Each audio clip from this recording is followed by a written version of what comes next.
Hello everyone, it's Richard Lewis here again with another video, and this one is part of our sponsored partnered content with Rivalry.gg.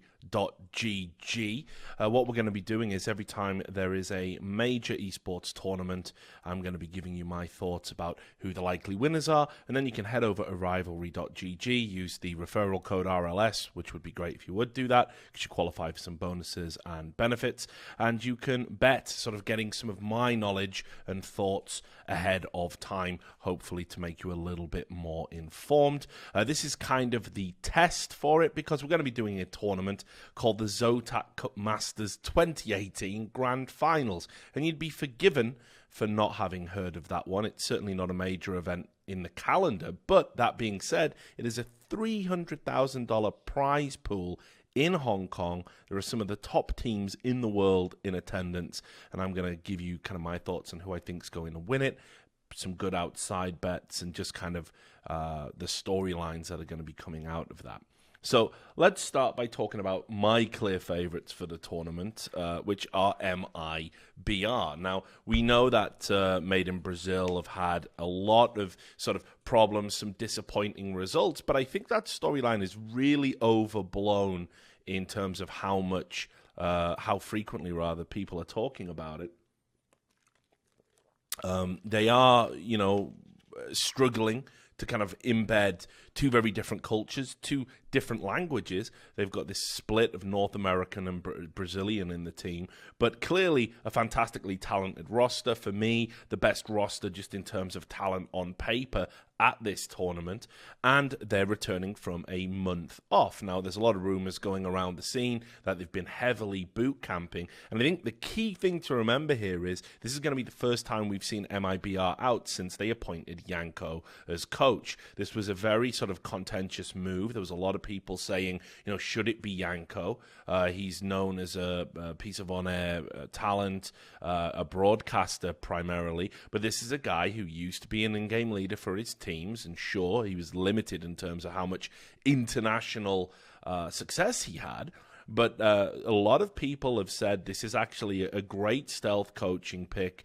This is certainly better than the other names that were linked to them. Obviously, Zeus, I think, was the #1 favorite from Liquid. He didn't want to move. And, of course, Peacemaker. We talked about that on By the Numbers.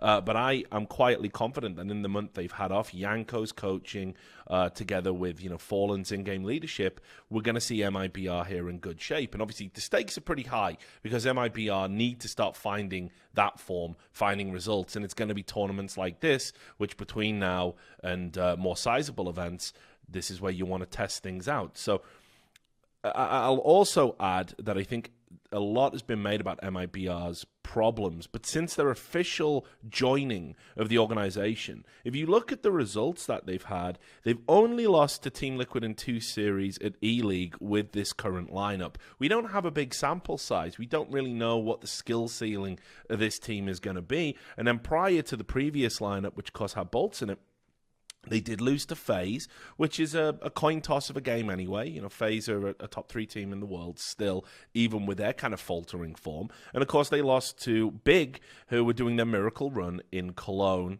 And like I say, both of these series losses were before the inclusion of Tarek. So for me, MIBR absolute clear favorites. Obviously, when you place bets on favorites at these types of tournament, you're not going to get a great return. If you look at the odds, you can see that they've got Flash Gaming, who I'm not even going to talk about, in their first game, and they're very heavy favorites in that 1.13 versus 5.79 odds.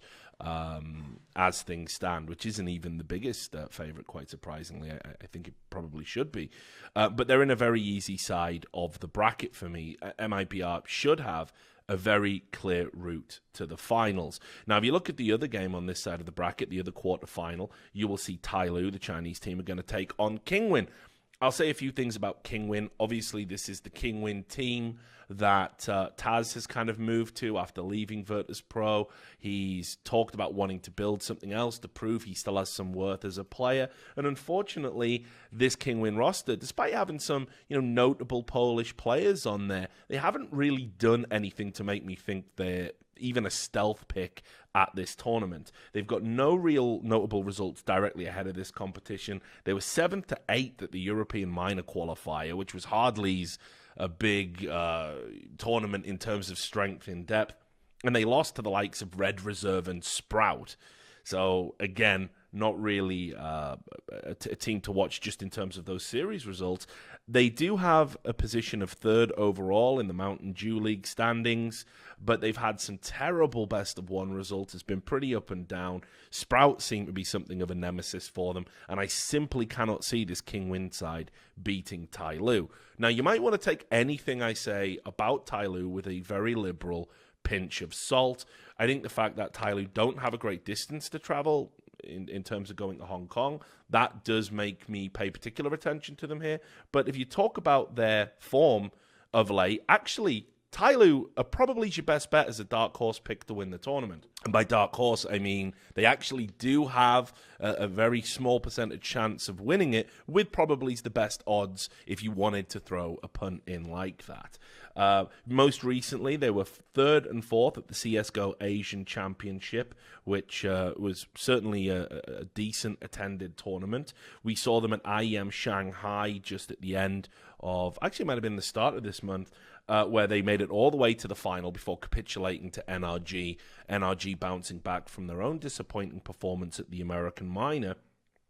And they qualified for the major, of course, by making it to the final of the Asian qualifier, where they did lose to Renegades 2-0. They've had something of an interesting rivalry build of late with Virtus Pro of all teams. Virtus Pro, an absolute mess. We're going to talk about them in a moment, but Virtus Pro have been attending a lot of the Asian tournaments, and they've run up against Tyloo.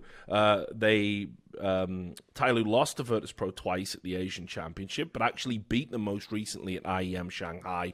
Qualifier for that is Virtus Pro were using a stand-in.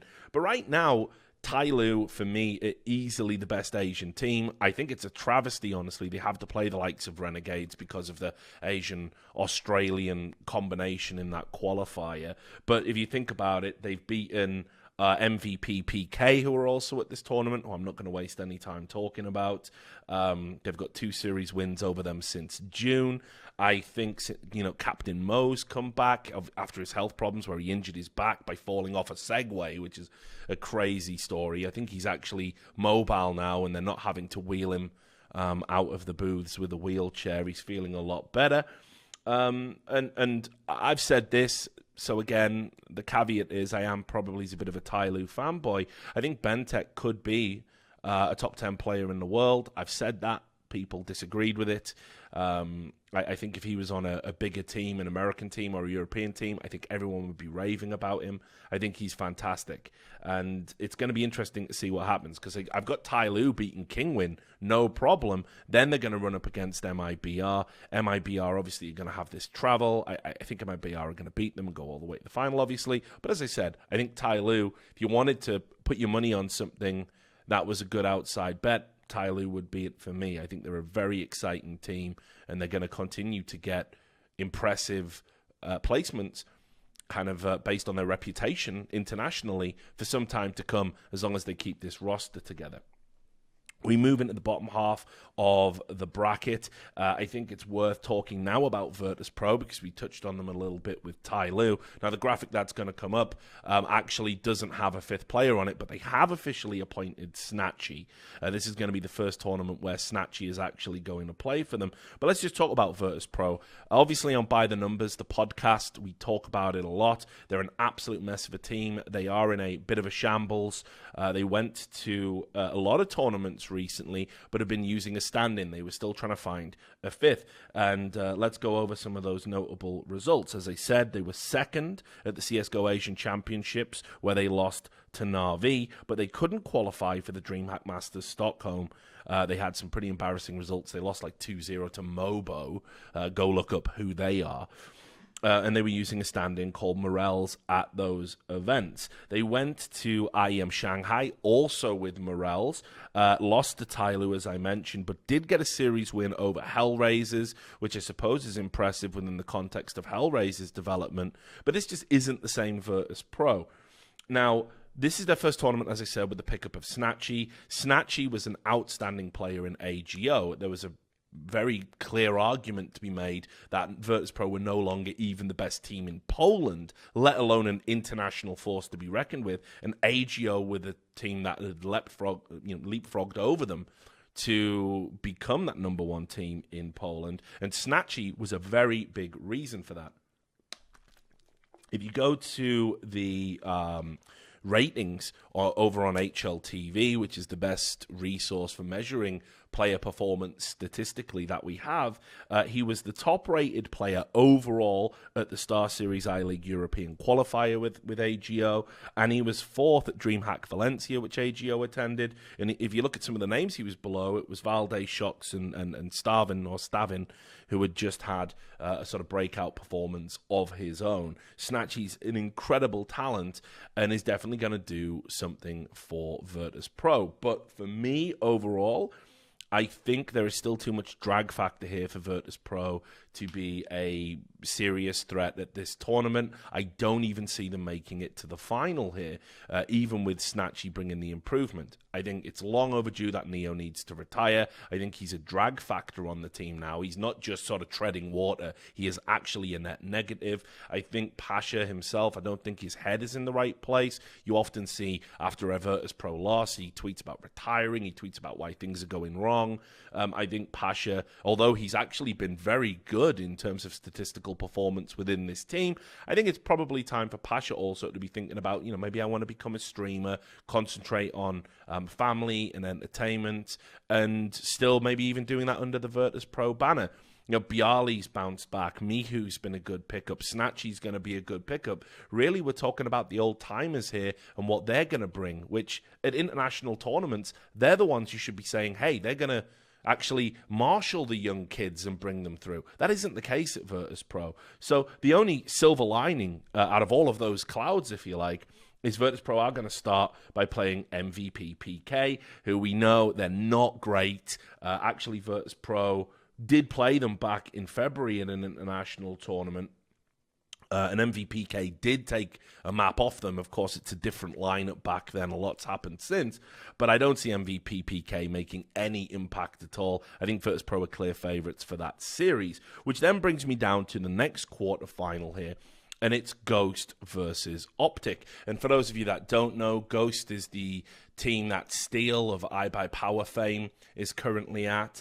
And they haven't been having great results. And indeed, they've had a lot of fluctuations in the lineup. To put it in context, Ghost have lost to Swole Patrol in the Star Series I-League American qualifiers in July. They dropped Poyo. They don't have any permanent replacement for him. And this has led to them bringing in Crystal, who was formerly at the Imperial with that whole debacle, as a stand-in. They then went and used Crystal in another tournament, a lesser one, an MSI thing, I think, and they lost to a team called FAM143, where the only player who I even recognized was a guy called 4Shot, know him from back in the day, and pretty embarrassing. I don't know what problem they think Crystal is going to fix, other than he has a good attitude, he's experienced, he's been around the block, he'll listen to being an in-game leader, but he's hardly the spectacular player you would want to add to your roster to replace a clearly inferior player in the form of Poyo. You want a big step up, not this marginal one, which is what they've got with Crystal. If you look on Twitter as well, Steele tweeted out saying Crystal will be playing with us on loan from Imperial for the Zotac Cup Masters and DreamHack Masters Stockholm. If both parties feel good about this trial period, we will continue with him. I will remain as in-game leader. So Crystal, primarily known as an AWPer, not going to be AWPing in this team. That was also confirmed by Steele on Twitter. He said, actually, that the primary AWPer will be Wardell, and then Kuster and Josh and Crystal, they'll all pick up AWPs as and when they feel like it. Kind of sounds like a bit of a recipe for disaster for me. And unfortunately for Ghost, the first team they're going to be going up against is Optic, a deeply talented Danish roster. There's some big names on there, most notably Config and obviously Cajun B, we know.